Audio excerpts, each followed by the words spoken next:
but it would have ended up possibly in a world war. That would have been they were ready to trot. Soldiers died. They were Russian, they were Ukrainian, they weren't American, so it will not be a world war, but it will be an economic war, and an economic war is going to be bad. Given the negotiations, is he back on the clock now? I want to see that deal end. It's very, very serious what I have in mind if I have to do it, but I want to see it end. I think that in many ways he's there. Sometimes he'll be there and Zelenskyy won't be there. You know, it's like, who do we have today? I got to get them both at the same time. But I want to have it end. We have economic sanctions. I'm talking about economic, because we're not going to get into a world war. I'll tell you what, in my opinion, if I didn't win this race, Ukraine could have ended up in a world war. We're not going to end up in a world war anymore, but it would have ended up possibly in a world war. That would have been they were ready to trot. But just like India and Pakistan, we're going to end up in a nuclear war if I didn't stop them. You know, it's sort of strange. I saw they were fighting. Soldiers died. They were Russian, they were Ukrainian, they weren't American, so a lot of people would say, what do you care? They're not American. I care. They're 12,000, over the last couple of weeks, over 12,000 people died in like in 2 weeks. You know, we're talking about crime where somebody's killed here or somebody. Think of it, you have your son leaving Russia, leaving Ukraine, their little house, wherever they live with their parents, they're waving goodbye, just like our parents would wave goodbye. And they're waving goodbye, son.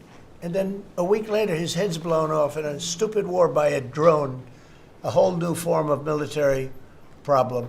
So, no, I'd like it to stop. I want to get it to stop.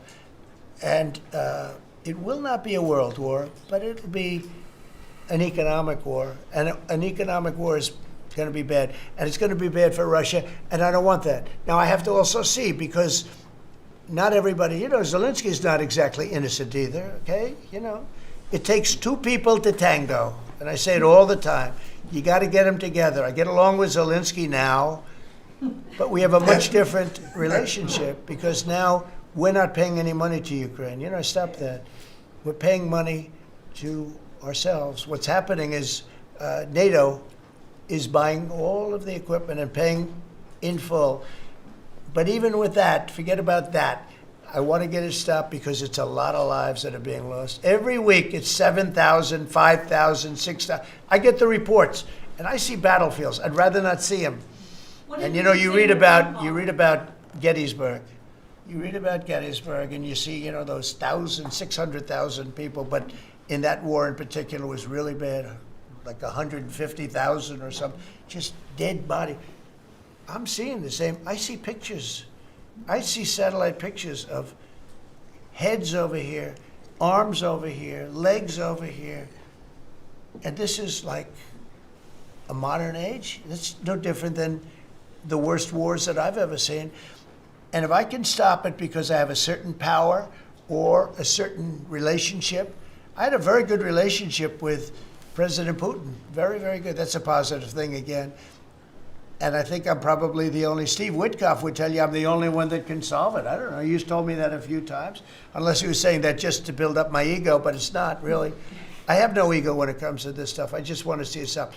Thousands of young people, mostly young people, are dying every single week. If I can save that by doing sanctions or by just being me, or by using a very strong tariff system, that's very costly to Russia or Ukraine or whoever we have, you know. But I stopped 7 wars, and 3 of those wars were going on for more than 30 years. You know, if you look at Congo, if you look at, just look at any of them, almost all of them were going on for an extended period of time. Subscribe to Oneindia and never miss an update. Download the Oneindia app now.